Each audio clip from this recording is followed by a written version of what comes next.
Patuloy pa rin pong epekto ng easterlies o yung hangin na galing sa Pacific Ocean sa malaking bahagi po ng ating bansa.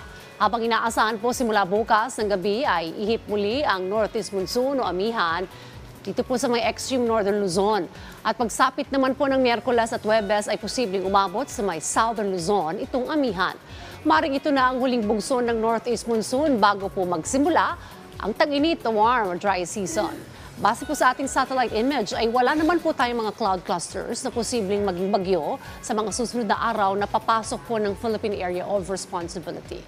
Sa ngayon, dahil mahina po ang ating amihan na northeast monsoon, banayad at katamtaman ng taas sa mga pag-alon sa malaking bahagi po ng bansa.